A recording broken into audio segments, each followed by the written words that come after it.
Out today with DoubleStar's ARC in 300 Blackout, and of course the great thing about 300 Blackout is also one of the frustrations, and that is the extremely wide variety of ammunition available.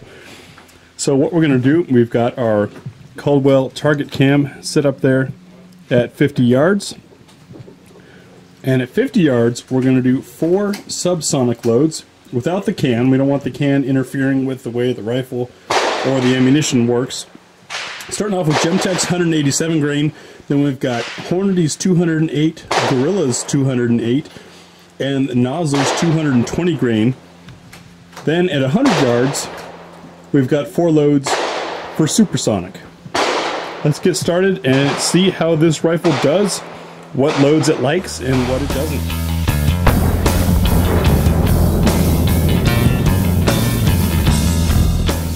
Is Gemtech's 187 grain. This is their funky polymer tip round. Now we zeroed with 147 grain as a sort of compromise between them all, which is why we're using these large targets.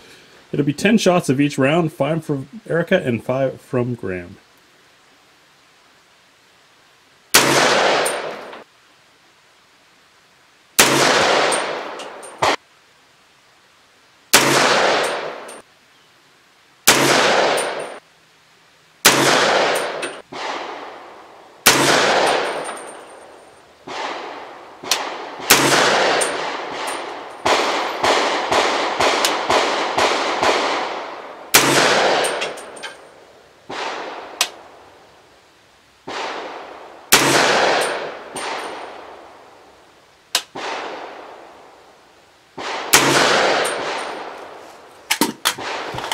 Next up is Hornady's Black 208 grain. That'll be the upper right target.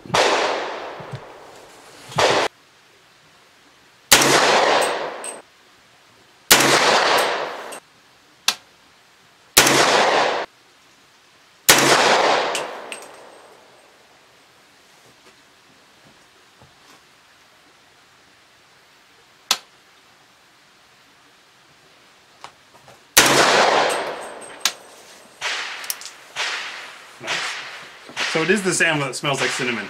Did you smell it? No.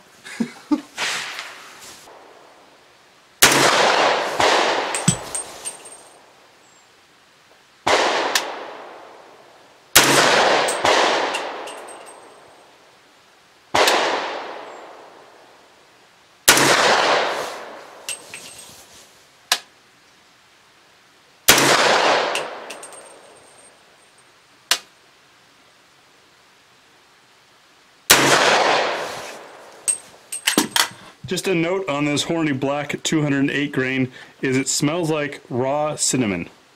I'm not kidding. Erica agrees. It's true. Next load is the 208 grain from Gorilla. It should be noticed that this is actually the exact same Hornady projectile, just loaded by a different company. Let's see who does a better job at loading Hornady or Gorilla. Ready? Yep.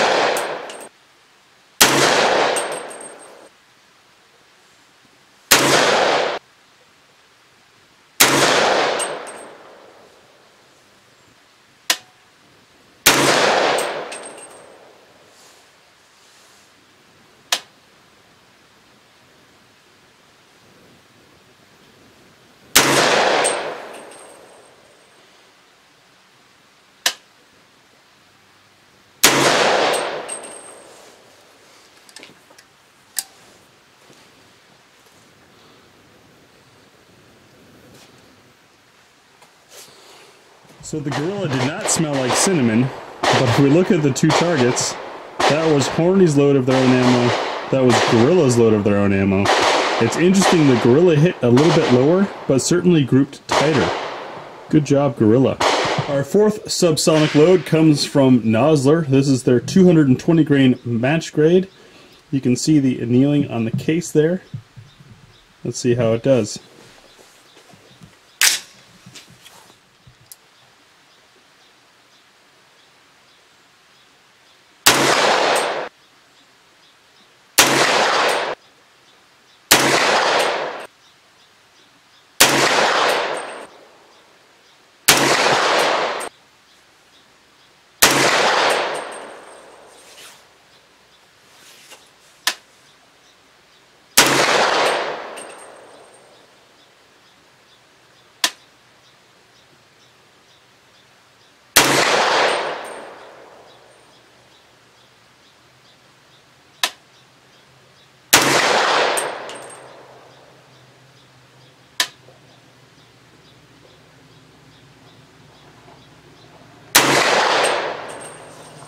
For supersonic, we're starting off with Mauser's Armageddon 110 grain, pointy little guy.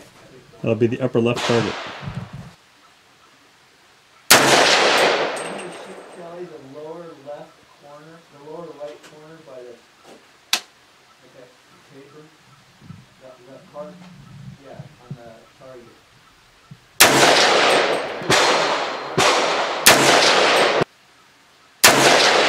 Yeah, drop it down. That was about our worst shooting ever. Alright, go.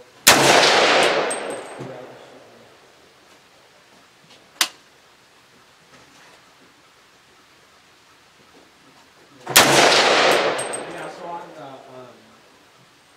the sights, safety cameras actually, it should be on safe, right? I put it on safe. And then on the sight, the scope here, if you want to do this here, yeah, mount you didn't like it that much. And then like the top. Stepping it up in weight, we're now onto the Underwood 115 grain. This is their controlled chaos with that funky split solid copper projectile.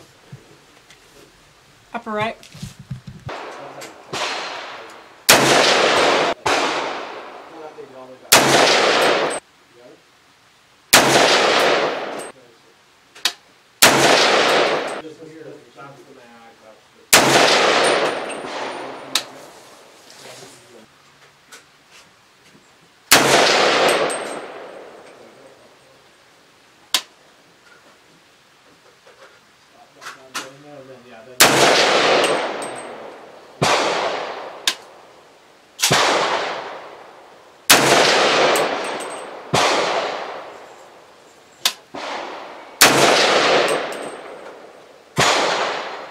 I'm going top left down.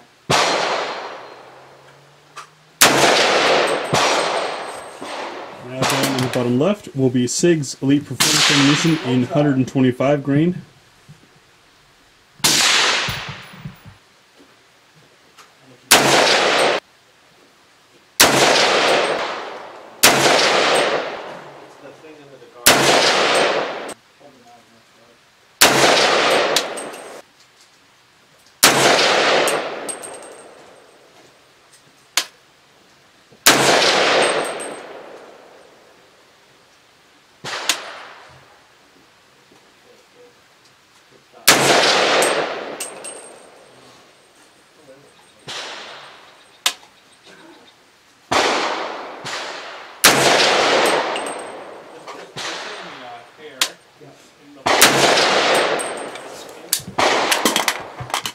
So it definitely is appearing that this rifle prefers heavier loads. For the lower right, and our last test, we've got the Nosler Match Grade 125 grain with their green ballistic tip.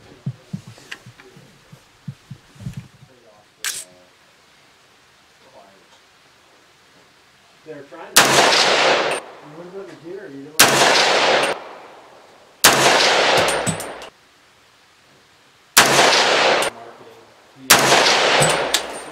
Hit that guy a little sharp. And then safety.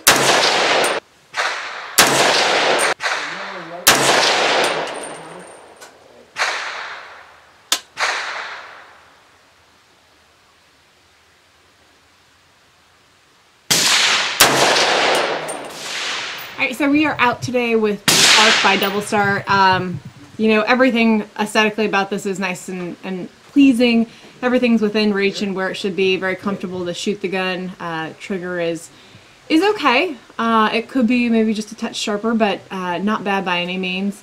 And as we saw in the shooting, you know, definitely a little bit nicer at 50 yards.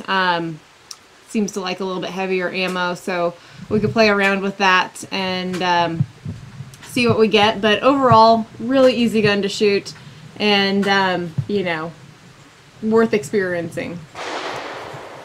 So the ARC 300 from DoubleStar is one that I'd seen some reports on, read some articles on.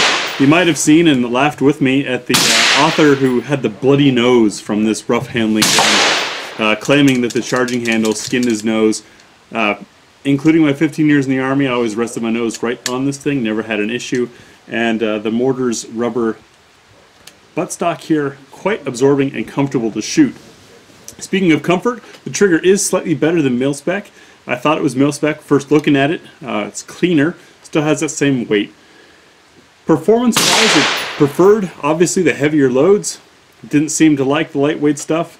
I'm not sure why we had those tendencies with the supersonics at 100, but it could have been us. You do have the pistol length gas system, which means it's going to run reliably with your can, regardless of the pressure, and overall we didn't have any failures with it.